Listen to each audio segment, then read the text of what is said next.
कल जो हमने कवर किया था उसको एक बार ब्रीफली रिकैप कर लेते हैं, फिर उससे आगे चलते हैं। मैट्रिक्स रिप्रेजेंटेशन होता है जब डेटा को हम रेक्टेंगुलर अरेंजमेंट में लिखते हैं, जैसे कि यहां पर लिखा हुआ है 2 3 लेट अस से 0 1। मैट्रिक्स में थोड़ा सा ये देखना पड़ता है कि कौन सी रोज हैं, कौन से कॉलम्स हैं, क्योंकि ये टर्म्स बहुत कॉमनली यूज होती हैं। तो वर्टिकल जो हॉरिजॉन्टल लाइंस बनते हैं उन्हें रोज बोलते हैं, ये रो नंबर 1, ये रो नंबर 2। जो वर्टिकल लाइंस बनती हैं उन्हें कॉलम्स बोलते हैं, कॉलम नंबर 1, कॉलम नंबर 2। किसी भी लोकेशन का अगर आपको एड्रेस देना हो तो आप पहले उसका रो नंबर बताएंगे, उसके बाद उसका कॉलम नंबर बताएंगे। जैसे अगर मुझे 3 ये जो एलिमेंट लिखा हुआ है इसकी अगर लोकेशन बतानी है तो जनरल एलिमेंट की लोकेशन ऐसे बताई जाती है, ए जनरल एलिमेंट को रिप्रेजेंट करता है और इसकी लोकेशन बताई जाती है इसकी रो नंबर और कॉलम नंबर से। ये रो नंबर 1 और कॉलम नंबर 2 पे बैठा हुआ है तो रो नंबर 1 कॉलम नंबर 2, तो आप बोलोगे ये A12 एलिमेंट 3 है।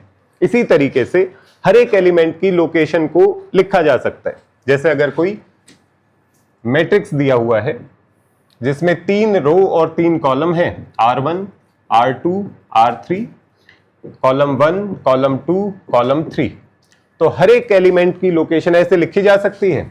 ये जो एलिमेंट है ये रो नंबर 1 कॉलम नंबर 1 में आता है, ये एलिमेंट है रो नंबर 1 कॉलम नंबर 2 में आता है, रो नंबर 1 कॉलम नंबर 3 में आता है, row number 2 column number 1, row number 2 column number 2, row number 2 column number 3, row number 3 column number 1, row number 3 column number 2, row number 3 column number 3।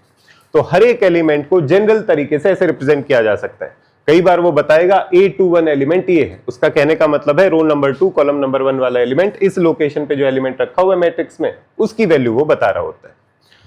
जब भी हम matrix को देखते हैं, अगर ये मैट्रिक्स स्क्वायर मैट्रिक्स है, स्क्वायर मैट्रिक्स का मतलब होता है, याद है क्या होता है स्क्वायर मैट्रिक्स? जब नंबर ऑफ रोज और नंबर ऑफ कॉलम्स मैच करते हैं, जैसे यहां पे मैच कर रहे हैं, 3 रोज हैं 3 कॉलम्स हैं, 2 रोज हैं 2 कॉलम्स हैं, तो अगर नंबर ऑफ रोज और नंबर ऑफ कॉलम्स बराबर हैं तो उसे स्क्वायर शेप बनती है, स्क्वायर मैट्रिक्स बोला जाता है। स्क्वायर मैट्रिक्स में ही डायगोनल एग्जिस्ट करता है। डायगोनल 2 बन सकते हैं देखने में, तो एक ये डायगोनल बन सकता है, एक ये डायगोनल बन सकता है, पर कन्वेंशनली केवल इसी को डायगोनल बोला जाता है, इसको डायगोनल नहीं बोला जाता। फिर भी अगर उसे दोनों डायगोनल मेंशन करने हैं तो इसे बोलेगा प्रिंसिपल डायगोनल, मेन डायगोनल ये है, दूसरे वाला डायगोनल ये रहेगा। तो अगर केवल डायगोनल बोला है तो इसी की बात चल रही। डायगोनल पे जो भी एलिमेंट्स होंगे उनकी लोकेशन की खास बात ये होगी उसका row number column number match करते हुए चलेंगे, 1 1 2 2 3 3। तो आप इस तरीके से देख के बता सकते हो कि डायगोनल वाले जो एलिमेंट्स होंगे उसमें रो नंबर और कॉलम नंबर मैच करते चलेंगे, 1 1 2 2 3 3। अगर ये 4 रोज 4 कॉलम्स होते तो यहाँ पे A44 आता, वो भी इसके अंदर ही ऐड होता। तो डायगोनल एलिमेंट्स ऐसे होते हैं कि उनकी लोकेशन AIJ से रिप्रेजेंट करती है और I = J होता है हमेशा। ऐसे भी लिखा जा सकता है इसी बात को। एक कहने का तरीका ये है कि ये सारे डायगोनल एलिमेंट्स हैं, या फिर अगर मुझे बताना हो कि डायगोनल वाले एलिमेंट्स कौन से होंगे, कि AIJ ये जनरल एलिमेंट है जो I नंबर रो और J नंबर कॉलम पे बैठा हुआ है। तो अगर रो नंबर और कॉलम नंबर बराबर होंगे तो ये जो एलिमेंट्स बनेंगे वो डायगोनल वाले एलिमेंट्स बनेंगे, 1 1 2 2 3 3। इस तरीके से भी लिखा जा सकता है। मैट्रिक्स का रिप्रेजेंटेशन एक तो इस तरीके से है कि सारे के सारे एलिमेंट्स लिख के कर दो, या फिर इसको कई बार कैपिटल लेटर से भी रिप्रेजेंट किया जाता है। जैसे ये मैट्रिक्स है, इसका नाम रख देते हैं ये A मैट्रिक्स है, तो कैपिटल लेटर से capital A capital B capital C से मैट्रिक्स को भी रिप्रेजेंट करते हैं। मैट्रिक्स का साइज बताने के लिए ऑर्डर का यूज किया जाता है, उसको बोलते हैं ऑर्डर या साइज। आमतौर पर आपको ऑर्डर लिखा मिलेगा। ऑर्डर ऑफ मैट्रिक्स का मतलब है साइज कितना है इसका, कितनी रोज कितने कॉलम से मिलके मैट्रिक्स बना है। जैसे इसमें 3 रोज और 3 कॉलम्स हैं तो इसे बोला जाएगा 3/3 matrix, 3 rows and 3 columns. Convention से हमेशा रोज आपको पहले लिखी हुई दिखाई देंगी, कोई भी फॉर्मूला बनाएंगे कोई भी रूल बनाएंगे तो आमतौर पर रो पहले ही लिखा मिलेगा। तो ये कन्वेंशन से, ऐसा कोई स्पेशल नहीं है कि रो में क्यों होना चाहिए कॉलम क्यों होना चाहिए, कुछ भी कर सकते थे। एक पिक किया हमने कि रो पहले और कॉलम बाद में। तो जो साइज है उसको लिखा जाता है number of rows into number of column से। इस ऑर्डर को अगर हम मल्टीप्लाई कर देते हैं, एक्चुअल में 3 इंटू 3 कर देंगे, तो ये जो 3 इंटू 3 जो 9 बनता है ये नंबर ऑफ एलिमेंट्स को रिप्रेजेंट करेगा, नंबर ऑफ एलिमेंट्स को रिप्रेजेंट करेगा। तो ऑर्डर हो गया, एलिमेंट की लोकेशन होगी डायगोनल, रो, कॉलम, इसमें कोई दिक्कत नहीं। अगर किसी मैट्रिक्स में सारे के सारे एलिमेंट्स जीरो हैं, चाहे वो स्क्वायर मैट्रिक्स हो, चाहे रेक्टेंगुलर मैट्रिक्स हो, किसी शेप साइज की मैट्रिक्स हो, अगर सारे के सारे एलिमेंट्स जीरो होते हैं तो उसे बोला जाता है जीरो मैट्रिक्स या नल मैट्रिक्स। जैसे ये मैट्रिक्स है, एक ही एलिमेंट है इसमें, क्या साइज होगा इसका या क्या ऑर्डर होगा इसका? 1 by 1, एक रो है और एक कॉलम है, तो ये 1 क्रॉस 1, ये इसका साइज होगा। इसको जीरो मैट्रिक्स बोलेंगे अगर सारे एलिमेंट्स जीरो है, कोई भी एलिमेंट नॉन जीरो नहीं होना चाहिए। जैसे ये मैट्रिक्स है, ये भी जीरो मैट्रिक्स है क्योंकि इसके सारे एलिमेंट जीरो हैं, तो आप इसको 2-3 नामों से बोल सकते हो। ये जीरो मैट्रिक्स है क्योंकि इसके सारे एलिमेंट जीरो है, या फिर आप और क्या नाम दे सकते हो, रेक्टेंगुलर मैट्रिक्स है क्योंकि नंबर ऑफ रोज और कॉलम्स मैच नहीं करते हैं, 2 रोज हैं, कॉलम 1 है, तो 2 by 1 साइज है इसका, तो ये रेक्टेंगुलर मैट्रिक्स है, स्क्वायर मैट्रिक्स नहीं। तीसरा एक और नाम हो सकता है, इसमें केवल एक ही कॉलम है, अगर एक ही कॉलम हो तो इसको कॉलम मैट्रिक्स भी बोलते हैं। ये कॉलम मैट्रिक्स भी है, ये नल मैट्रिक्स भी है, और ये रेक्टेंगुलर मैट्रिक्स भी। ऐसा नहीं है कि एक स्पेसिफिक नाम की एक ही मैट्रिक्स होती है, उसकी शेप, साइज या एलिमेंट्स की क्या वैल्यू है उसको देख के उनके अलग अलग नाम रखे जा सकते हैं। रेक्टेंगुलर का मतलब है size, number of rose column match नहीं करेंगी, नल का मतलब है कि जितने भी एलिमेंट्स है सारे जीरो है, कॉलम मैट्रिक्स का मतलब है कि एक ही कॉलम है उसके अंदर। तो ये तीनों नाम इसी मैट्रिक्स के। ठीक है, शेप और साइज के बेसिस में हमने देख ही लिया। रो मैट्रिक्स क्या होगा? जिसमें नंबर ऑफ रोज केवल एक हो। नंबर ऑफ रोज अगर किसी मैट्रिक्स में 1 है तो ये रो मैट्रिक्स बनेगा, जैसे कि 1 2 ये एक रो मैट्रिक्स है, 1 4 0 ये भी एक रो मैट्रिक्स है। कहने को तो ये भी एक रो मैट्रिक्स बोला जा सकता है, पर आमतौर पर इसको रो मैट्रिक्स नहीं बोलते क्योंकि रो है तो ये कॉलम भी कहा जा सकता है, तो इसकी कोई खास विशेषता रो मैट्रिक्स कहने से दिखाई नहीं देती, तो यूजुअली इसके लिए यूज नहीं किया जाता। यूज किया जाता है जिसमें एक रो हो और ज्यादा कॉलम। अदरवाइज वो जो जीरो वाली मैट्रिक्स है वो भी रो मैट्रिक्स थी। कॉलम मैट्रिक्स क्या होगी? जहां पर नंबर ऑफ कॉलम्स केवल एक होंगे, जैसे कि ये मैट्रिक्स है 3 4, या फिर ऐसी मैट्रिक्स 1 0 2, ये कॉलम मैट्रिक्स हो जाएगी। रेक्टेंगुलर और स्क्वायर मैट्रिक्स हमने देख लिया, नंबर ऑफ रोज कॉलम्स अगर मैच करते हैं तो स्क्वायर मैट्रिक्स, मैच नहीं करते हैं नंबर ऑफ रोज और कॉलम्स तो वो रेक्टेंगुलर मैट्रिक्स हो जाएगा। जो स्क्वायर मैट्रिक्स है वो बहुत स्पेशल होती है। ज्यादातर काम 99% जितने भी आप क्वेश्चंस करोगे मैट्रिक्स में या जहां पर भी मैट्रिक्स का एप्लीकेशन करोगे वहां पर आप 99% of time square matrix he use कर रहे होगे। स्क्वायर मैट्रिक्स मतलब रोज और कॉलम्स मैच करते हुए मिलेंगे। और एक और खास बात है स्क्वायर मैट्रिक्स की कि डायगोनल केवल स्क्वायर मैट्रिक्स में ही एग्जिस्ट करता है, रेक्टेंगुलर मैट्रिक्स में डायगोनल आपको देखने को नहीं मिलेगा। जैसे अगर ये रेक्टेंगुलर मैट्रिक्स है तो इसमें कोई डायगोनल नहीं दिखेगा। आप इस बोलोगे कि ये भी तो हो सकता है डायगोनल, ये डायगोनल नहीं है, वो केवल स्क्वायर मैट्रिक्स में एग्जिस्ट करता है। बात सही, इस बात का ध्यान रखना। तो स्क्वायर मैट्रिक्स को भी कई सब टाइप में डिवाइड किया जा सकता है, जैसे कि डायगोनल मैट्रिक्स।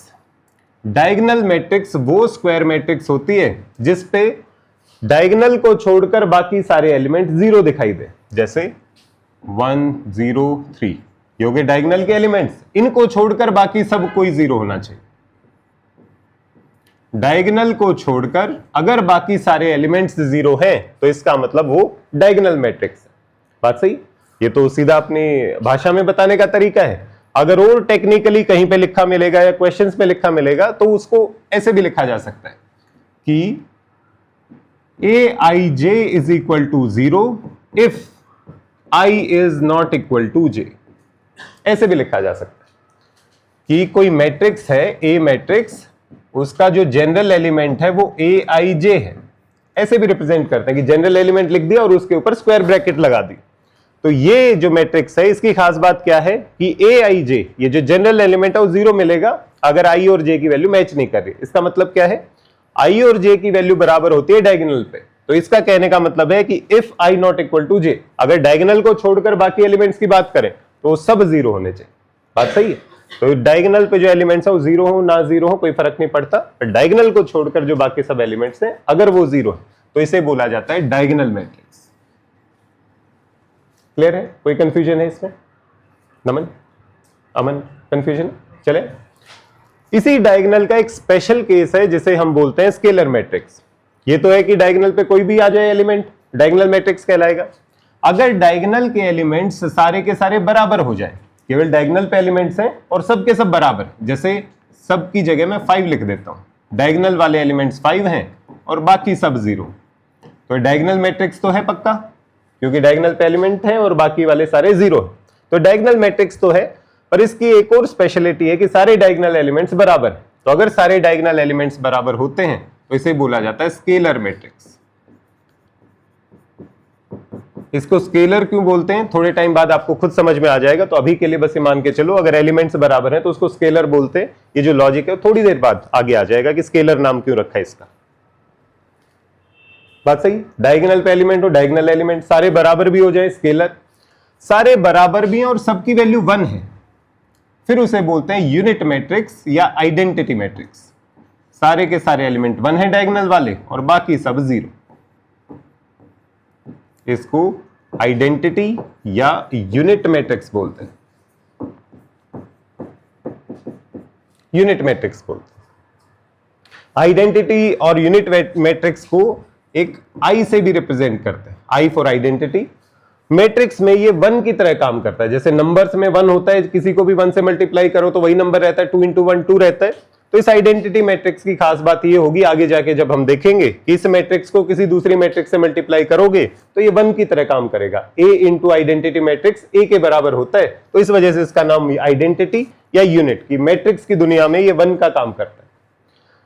जो आइडेंटिटी मैट्रिक्स है या फिर ये जो डायगोनल मैट्रिक्स है, स्केलर मैट्रिक्स है, जरूरी नहीं है कि 3x3 हो, ये 2x2 साइज का भी स्क्वायर मैट्रिक्स हो सकता है, 4x4 साइज का भी हो सकता है, 1x1 साइज का भी हो सकता है। तो ये केवल स्क्वायर मैट्रिक्स होना जरूरी है। ये 3x3 साइज का आइडेंटिटी मैट्रिक्स, ऑर्डर जब लिखा जाएगा तो उसको एक छोटे से कोने पे लिखा जाता है नीचे और ये राइट साइड में।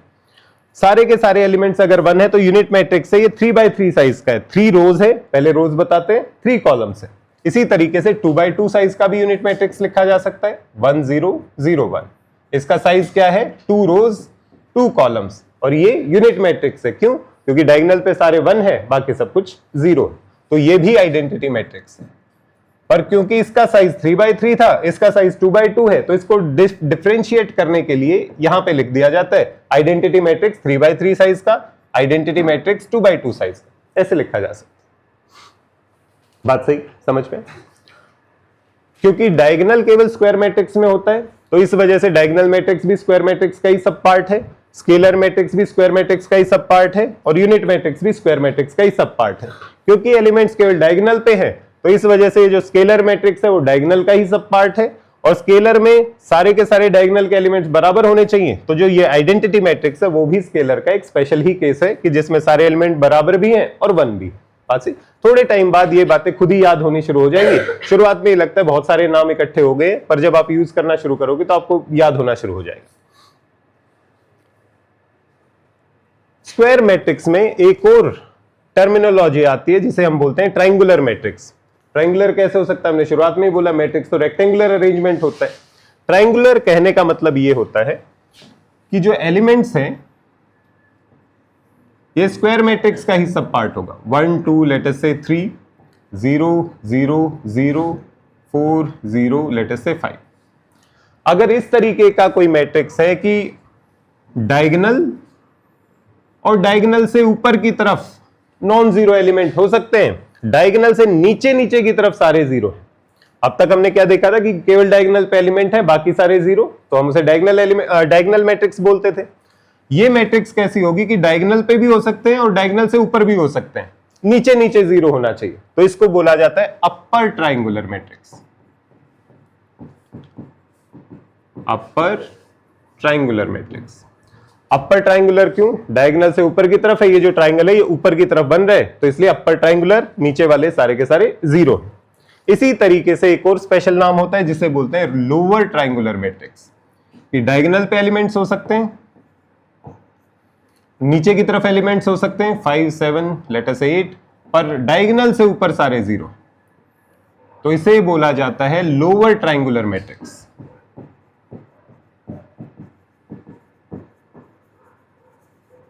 Lower triangular matrix.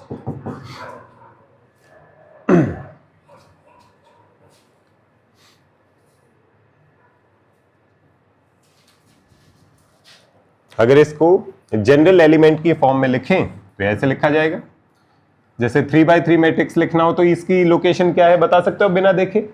ए क्या बनेगा? ये 1 1, first row first column, first row second column, first row third column. अब सेकंड रो शुरू होगी, second row first column, second row second column, second row third column. अब third row शुरू होगी, third row first column, third row second column, third row third column. और ये matrix का representation, ये 3x3 साइज की है, अगर लिखना हो तो 3x3 साइज ही होगा। तो अगर मुझे अपर ट्राइंगुलर के बारे में रूल बनाना हो, ये तो मैं देख के बता रहा हूं कि ट्राइंगल में अगर डायगोनल से नीचे नीचे 0 है तो अपर ट्राइंगुलर, डायगोनल से ऊपर ऊपर 0 है तो लोअर ट्राइंगुलर।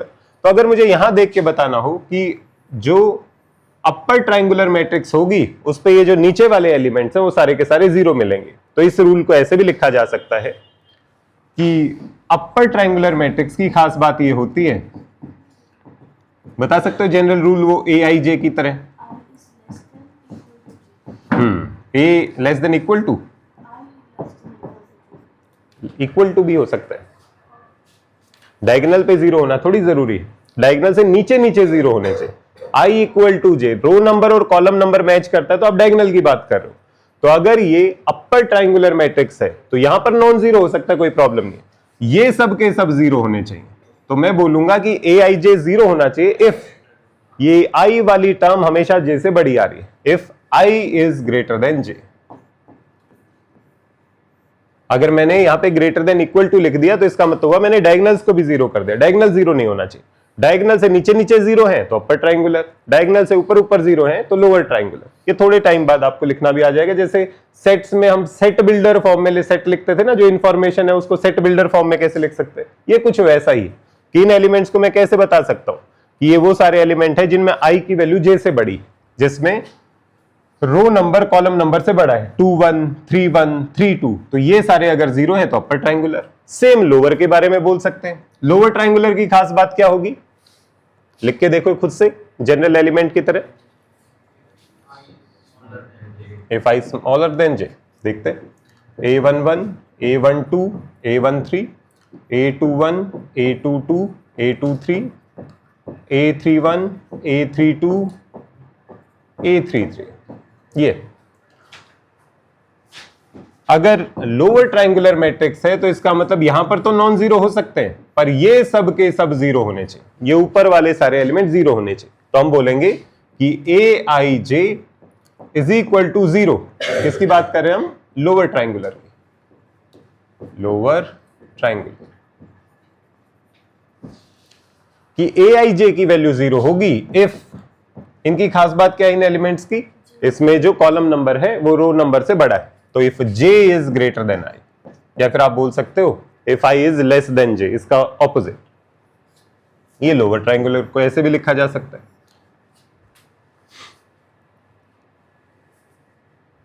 बात सही, क्लियर? इसमें कोई कंफ्यूजन हो तो एक बार पूछो। यहां पर कुछ भी हो सकता है, डायगोनल से नीचे 0 है तो अपर ट्राइंगुलर, डायगोनल से ऊपर 0 है तो लोअर ट्राइंगुलर, क्योंकि डायगोनल या डायगोनल से नीचे कुछ भी हो सकता है, बस ऊपर की तरफ 0 है तो ये लोअर ट्राइंगुलर होना चाहिए। ठीक है, चलो एक क्वेश्चन करके देखते हैं। एक मैट्रिक्स है A matrix, matrix A has 9 elements, total 9 elements. पूछा है what are possible orders of this matrix, what are possible orders of this matrix.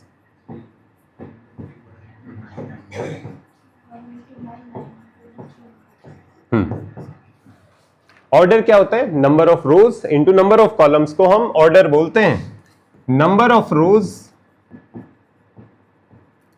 Into number of columns, अगर हम उनको एक्चुअल में मल्टीप्लाई कर दें तो वो बन जाते हैं नंबर ऑफ एलिमेंट्स। यही होता है।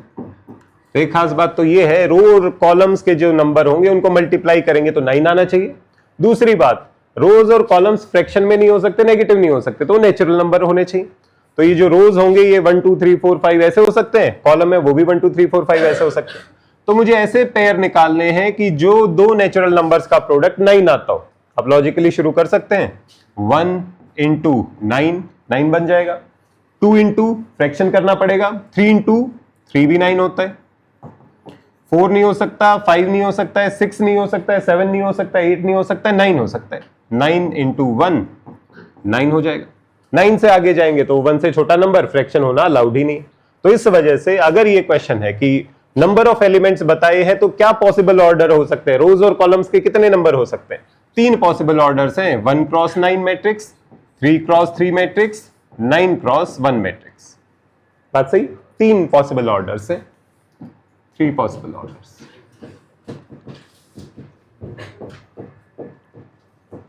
बात सही? क्लियर?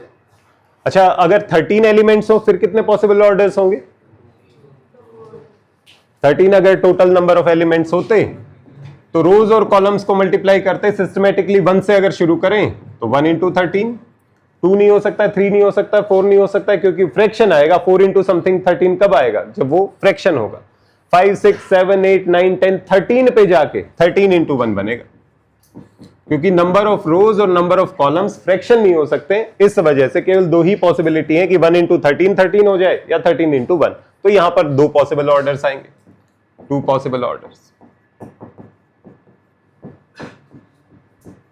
बात सही? एक टाइप का ये क्वेश्चन होता है।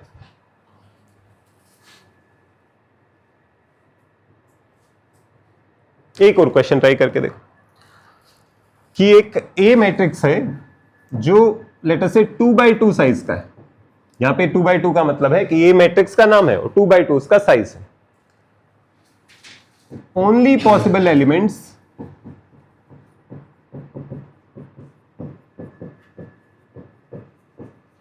in this matrix is 0 और 1, कि जब भी कोई एलिमेंट इसमें रखा जाएगा उसकी वैल्यू या तो 0 हो सकती है या 1 हो सकती है। तो हाउ मेनी पॉसिबल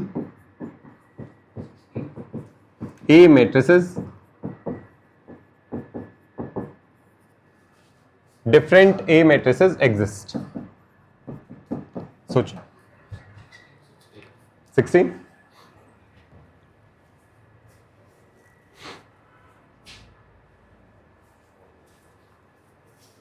बोले 2 by 2 साइज की मैट्रिक्स है, उसमें जो एलिमेंट है वो या तो 0 हो सकता है या 1 हो सकता है। तो कितने अलग अलग तरीके की ऐसी मैट्रिक्स हम बना सकते हैं? तो सबसे पहले तो उसने साइज दिया हुआ है। साइज दिया है तो मुझे पता है कि 2 तो रोज आएंगी और 2 कॉलम्स आएंगे, एक कॉलम दूसरा कॉलम, तो 4 एलिमेंट आने। ये एलिमेंट क्या होगा? पहला रो पहला कॉलम, पहला रो दूसरा कॉलम, दूसरा रो पहला कॉलम, दूसरा रो दूसरा कॉलम। बात सही? 4 जगहों पर कौन कौन से एलिमेंट आ सकते हैं? हर जगह को फिल करने के लिए या तो 0 आ सकता है या 1 आ सकता है, यही 2 पॉसिबिलिटीज है। तो जैसे हमने परम्यूटेशन कॉम्बिनेशन में देखा था, 4 डिफरेंट प्लेसेस हैं, हर प्लेस पर 2 ऑप्शन है आपके पास, या तो 0 आएगा या 1 आएगा। तो इस जगह को फिल करने के कितने तरीके हैं? 2। इस जगह को फिल करने के कितने तरीके हैं? 2। इस जगह को फिल करने के 2 तरीके, इस जगह को फिल करने के 2 तरीके। कितने अलग अलग तरीकों से इन जगहों को फिल किया जा सकता है? हर एक नया नया अरेंजमेंट एक नई मैट्रिक्स बनाएगा। तो चारों जगहों को फिल करना कंपलसरी, ऑप्शन नहीं है। मिसिंग एलिमेंट नहीं हो सकता। हमने बोला था कि गायब नहीं होना चाहिए एलिमेंट। तो हर जगह को फिल करना कंपलसरी है। पहली जगह को फिल करने के 2 तरीके, दूसरी जगह को फिल करने के भी 2 तरीके, तीसरी जगह को फिल करने के 2 तरीके, चौथी जगह को फिल करने के 2 तरीके। 2 raised to power 4 कितना हो जाता है? 16। तो 16 पॉसिबल ऐसी मैट्रिसेस बनेंगी जिनके एलिमेंट्स या तो 0 या 1 है। तो अगर आप एग्जांपल देखो तो ये कुछ ऐसा दिखेगा। एक मैट्रिक्स तो यही होगी, सब जगह 0, एक मैट्रिक्स ये हो जाएगी, यहां पर 1, और इस तरीके से वैल्यूज चेंज होती जाएंगी। यहाँ पे 0 1 0 1 0 1 के जितने भी कॉम्बिनेशन बनते जाएंगे वो टोटल 16 पॉसिबल कॉम्बिनेशन बनेंगे। बात सही? समझ में आया?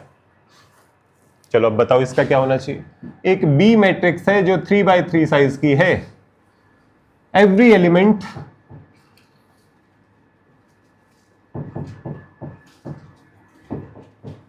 every possible element in matrix can be 1, 2 या फिर 3। कितनी number of, how many possible, एक second, matrices are 3⁹9। Same question, देखो किसी को डाउट आ रहा हो तो कैसे करना है। सबसे पहले देखते हैं कि कितनी जगहों को फिल करना है। क्या क्या मेरे पास ऑप्शन, 3x3 मैट्रिक्स है, 3 रो होंगे, 3 कॉलम होंगे। अगर 3 रो और 3 कॉलम हैं तो पहली रो, दूसरी रो और ये तीसरी रो, पहला कॉलम, दूसरा कॉलम और ये तीसरा कॉलम। तो मेरे पास 1 2 3 6 9 प्लेसेस हैं जो मुझे फिल करने हैं। हर एक प्लेस को फिल करने के लिए मेरे पास कितने ऑप्शन है, बोल रहा है या तो 1 आएगा या 2 आएगा या 3 आएगा हर जगह को फिल करने के लिए। तो हर जगह को भरने के लिए 3 ऑप्शन है मेरे पास, या तो यहां 1 आए या 2 आए या 3 आए, तो 3 ऑप्शंस हो गए। इस जगह को फिल करने के भी 3 ऑप्शन, इस जगह को फिल करने के भी 3 ऑप्शन, सारे ऑप्शंस को, जगह को फिल करने के 3 ऑप्शंस है। क्या सारी जगहों को फिल करना कंपलसरी है? कंपलसरी है, तो इसलिए मल्टीप्लाई करेंगे। तो ये हो जाएगा 3 इंटू 3 इंटू 3 इंटू, मल्टीप्लाई करते जाएंगे। कितनी जगह थी? 3 3 6 और 3 9, 9 प्लेसेस हैं, तो इनको मल्टीप्लाई करते जाएंगे तो 9 टाइम्स 3 मल्टीप्लाई होगा, तो 3⁹9। इतनी डिफरेंट पॉसिबल मैट्रिसेस होंगी जो बनाई जा सकती हैं अगर एलिमेंट 1 है या 2 है या 3 है। तो क्लियर है? इसमें कोई कंफ्यूजन? अमन क्लियर है? चले आगे।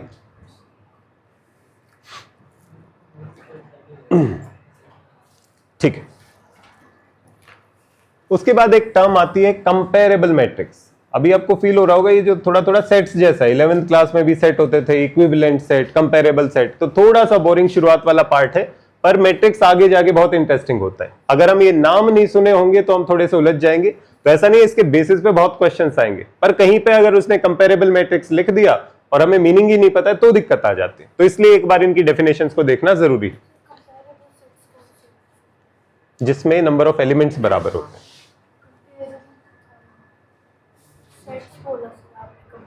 मैं बोल रहा हूं टर्म्स वैसी वैसे, जैसे वहां पे इक्विवेलेंट सेट होता था, इक्वल सेट होता था, यहां पे कंपेरेबल मैट्रिक्स। कंपेरेबल मैट्रिसेस का मतलब होता है कि दो मैट्रिक्स को कंपेयर किया जा सके, यही तो मतलब हुआ कंपेरेबल मैट्रिक्स की, दो मैट्रिक्स को कंपेयर किया जा सके।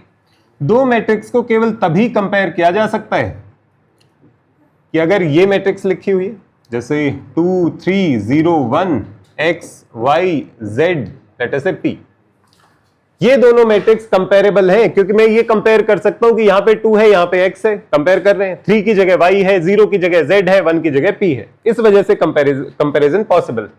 तो कंपेरेबल मैट्रिक्स का मतलब होता है when order of matrices match.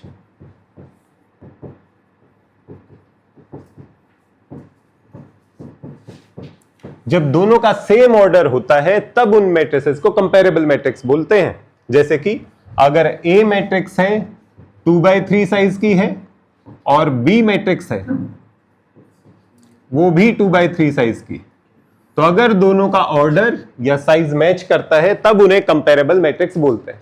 Number of elements नहीं, साइज मैच करना चाहिए। साइज क्यों मैच करना चाहिए? कि हर लोकेशन को मैं कंपेयर कर सकता हूं। हर लोकेशन मैच कब करेगी? जब equal number of rose, equal number of columns होंगे, कि ये पोजीशन इससे कंपेयर की जा सकती है, ये पोजीशन इससे कंपेयर की जा सकती है। अगर मैं इसको कंपेयर करने लग जाऊं 1 को x y z p से, तो मुझे कंफ्यूजन होगा कि 1 को किससे कंपेयर करूं मैं, कि 1 को x से, फिर y को किससे कंपेयर करूं, कोई है ही नहीं। तो इस वजह से जब साइज मैच करता है, ऑर्डर मैच करता है, तब उन्हें बोला जाता है कि वो कंपेरेबल मैट्रिक्स है, इसलिए ये नाम पड़ा है। अदरवाइज आप सीधा ये याद रख सकते हो, ऑर्डर सेम है तो कंपेरेबल मैट्रिक्स बोला जाता है। बात से कंपेयर कर सकते हैं और इक्वल भी हो मैट्रिक्स। दो मैट्रिक्स अगर इक्वल कब मानी जाएंगी? कि कंपेयर तो कर भी सकते हैं और साथ में एलिमेंट्स भी मैच करते हो, सेम जगह पर सेम एलिमेंट बैठा हो। जैसे अगर मैं बोलूं ये मैट्रिक्स और ये मैट्रिक्स बराबर है, इक्वल है, तो इसका मतलब ये है हर एक लोकेशन दूसरी लोकेशन के साथ मैच कर रही है। मैं कहूं कोरेस्पॉन्डिंग एलिमेंट्स मैच करते हैं। कोरेस्पॉन्डिंग मतलब सेम लोकेशन पे बैठा हुआ एलिमेंट सेम लोकेशन पे बैठे हुए एलिमेंट से मैच करता है। 2 जिस लोकेशन पे, x उसी लोकेशन पे, तो दोनों बराबर होने चाहिए। 3 जहां पर बैठा हुआ है वहां पर y बैठा हुआ है, दोनों बराबर होने चाहिए अगर इक्वल मैट्रिक्स है तो। जहां 0 बैठा हुआ है वहां z बैठा हुआ है, इक्वल है तो दोनों सेम बात होनी चाहिए। जहां पे 1 बैठा है वहां पे p बैठा है तो सेम बात होनी चाहिए। तो इक्वल मैट्रिक्स का मतलब है कि ऑर्डर तो मैच करना ही चाहिए, ऑर्डर मैचेस, ये तो होना ही चाहिए। साथ में corresponding elements also match, corresponding elements match. इसको बोला जाता है इक्वल मैट्रिक्स। जैसे अगर मैं यहां पर बोलूं कि अगर ये दोनों इक्वल मैट्रिक्स हैं, इसको कंपेयर कर रहे हैं, तो 2 इज इक्वल टू एक्स होना चाहिए, 3 इज इक्वल टू वाई होना चाहिए, 0 इज इक्वल टू जेड होना चाहिए और p इज इक्वल टू 1 होना चाहिए। तो x की वैल्यू 2, y की वैल्यू 3, z की वैल्यू 0, p की वैल्यू 1 होनी चाहिए, तो हम बोलेंगे इक्वल मैट्रिक्स है। अगर ऑर्डर मैच नहीं करता है तो इक्वल मैट्रिक्स का सवाल ही पैदा नहीं होता है। जब कोरिस्पॉन्डिंग एलिमेंट मैच करेंगे तभी उनको हम इक्वल मैट्रिक्स बोलेंगे। बात सही? कंपेरेबल मतलब कंपेयर करने के लिए मैं ऑर्डर मैच करना चाहिए। अब कंपेयर करने पे अगर एलिमेंट्स भी मैच हो जाते हैं तो उसे इक्वल मैट्रिक्स बोल देंगे। बात सही?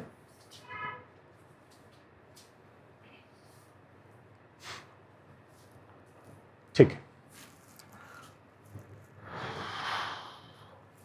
इसके बाद आता है जो पहला स्टेप है जो मैट्रिक्स का। अब तक जो हम कहानी सुन रहे थे वो बस मैट्रिक्स के बारे में जानकारी इकट्ठा कर रहे थे, मैट्रिक्स ऐसी दिखती है, मैट्रिक्स वैसी दिखती है। एडिशन ऑफ मैट्रिक्स कैसे करते हैं? एडिशन से पहले एक छोटा सा स्टेप कर लेते हैं, एक और क्वेश्चन करके देखो। एक मैट्रिक्स दी है ए मैट्रिक्स, उसको जनरल ऐसे ही रिप्रेजेंट किया है aij 2/2। क्या मतलब हुआ इस बात का? इस इंफॉर्मेशन से क्या पता चलता है? मैं aij कोई जनरल एलिमेंट रिप्रेजेंट कर रहे हैं, इस मैट्रिक्स में 2 रोज और 2 कॉलम्स होंगे। तो इसका मतलब मैं ऐसे लिखूं या फिर ऐसे लिखूं? 2 रोज और 2 कॉलम है, पहली रो पहला कॉलम, पहली रो दूसरा कॉलम, दूसरी रो पहला कॉलम, दूसरी रो दूसरा कॉलम, ये ए मैट्रिक्स है। तो इस बात को मैं ऐसे लिखूं या इस बात को ऐसे लिखूं? दोनों बिल्कुल आइडेंटिकल। बोला है कि ए मैट्रिक्स ऐसा है एंड बोला है aij is equal to mod of i minus j divided by 2। Complete the matrix.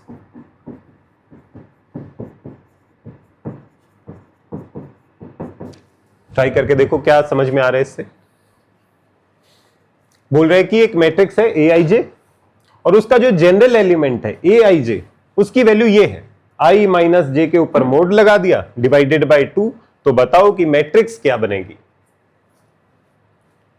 मतलब हर एक एलिमेंट की जो लोकेशन है, i j वाली जो लोकेशन है, उसी पे उसकी वैल्यू डिपेंड कर रही है। जैसे अगर ये a11 की बात करें, पहला रो पहले कॉलम पे जो एलिमेंट बैठा हुआ है उसकी वैल्यू क्या होनी चाहिए? जहां पर i है वहां पर i की वैल्यू, जहां पर j है वहां पर j की वैल्यू रखनी पड़ेगी, तो आपको एलिमेंट पता चल जाएगा। तो ये बनेगा i की जगह 1, j की जगह 1 divided by 2। 0 divided by 2 is 0। तो इसने क्या बताया कि a11 पे जो एलिमेंट बैठा है उसकी वैल्यू 0 आएगी, क्योंकि aij की वैल्यू i और j के ऊपर ही डिपेंड कर रही है, उसकी लोकेशन पे ही डिपेंड कर रही है। तो हम ये लिख सकते हैं कि ये जो हमारा मैट्रिक्स था, यहां पर a11 की वैल्यू निकालते तो 0 निकल के आती। तो हम लिख सकते हैं a मैट्रिक्स हो जाएगा हमारे पास पहला एलिमेंट 0। अब a12 लोकेशन को निकाल के देखते हैं क्या बनेगा। a12 first row second column, i की वैल्यू 1, j की वैल्यू 2, i की वैल्यू 1, j की वैल्यू 2 डिवाइडेड बाय 2। कितना बनाइए? 1 माइनस 2 -1, -1 का मोड +1, तो 1 डिवाइडेड बाय 2। a12 लोकेशन पे जो एलिमेंट है उसकी वैल्यू क्या है? 1/2। तो इसकी वैल्यू होगी 1/2। a21 की वैल्यू, अगर मुझे a21 निकालना है, क्योंकि इसने जनरल एलिमेंट की वैल्यू बता रखी है कि i j की वैल्यू रखते जाओ और अपना एलिमेंट निकालते जाओ। तो a21 की वैल्यू अगर मुझे निकालनी हो तो i की वैल्यू 2, i है पहला, i की वैल्यू 2, j की वैल्यू 1, i की वैल्यू 2, j की वैल्यू 1 डिवाइडेड बाय 2। तो 2 माइनस 1 1, 1 का मोड 1 डिवाइडेड बाय 2। तो जो 2 1 वाली लोकेशन है वहां पर क्या लिखा जाएगा? 1/2। सेम लास्ट वाला जो एलिमेंट है a22, ये क्या लिखा जाएगा? i की जगह 2, j की जगह भी 2। तो i माइनस j क्या बनेगा? i माइनस j क्या बनेगा? 0 बनेगा। तो 0 divided by 2 is equal to 0। तो ये मैट्रिक्स कंप्लीट हो जाती है इस तरीके से। बोलो, एलिमेंट्स है ये, तो फ्रैक्शन में भी आ सकते हैं, या तो साइन थीटा कॉस थीटा कुछ भी लिख सकते हो, ये सारे एलिमेंट्स हैं। Row number column number fraction नहीं हो सकता है, रो नंबर 1 होगी या रो नंबर 2 होगी, रो नंबर 1.5 नहीं हो सकता। वैल्यू तो यहां पर कुछ भी हो सकती है, ये तो मैथमेटिकल टर्म्स है, sine theta cos theta tangent theta 0 1/2 कुछ भी लिखा जाए, x square plus Y square ये भी लिखा जा सकता है, तो कोई भी वैल्यू आ सकती है, ये केवल एलिमेंट्स है। यहां पर क्या लिखा जाएगा वो खुद बताएगा कि यहां पे किस तरीके से आपको जगह फिल करनी। एक और करके देखो, ए मैट्रिक्स है 3/1 साइज की मैट्रिक्स है, ए आई जे को उसने बोला है this is equal to I cube minus J, complete the matrix.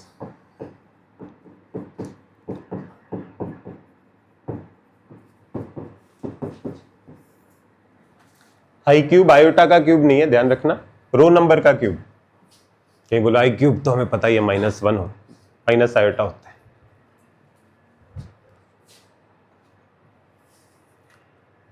पहले 3/1 ये जो साइज दिया हुआ है उससे आपको पता चलेगा कि कौन कौन सी लोकेशन पे एलिमेंट ढूंढने, फिर उसकी लोकेशन से हर एक एलिमेंट की वैल्यू निकलती चलेगी।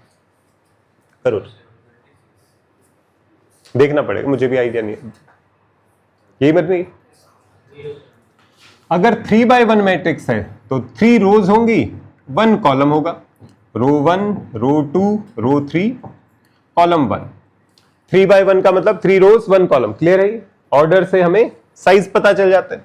हर एक लोकेशन को कैसे लिखा जाता है, रो नंबर फिर कॉलम नंबर, रो नंबर फिर कॉलम नंबर, रो नंबर फिर कॉलम नंबर। तो इसमें मुझे ये 3 जगह फिल करनी है, A11 A21 और A31। अब इनकी वैल्यू निकाल लेते हैं। उसने बोला है जनरल ए आई जे की वैल्यू ऐसे बनती है, तो 1 का मतलब हुआ आई बी 1 जे बी 1, तो 1 बनेगा आई की वैल्यू भी 1 जे की वैल्यू भी 1, 1 cube minus 1 0।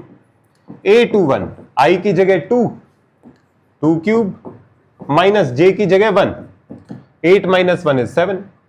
A31 i cube minus j, i की वैल्यू 3 है, 3 क्यूब माइनस 1 कितना बनेगा ये 26।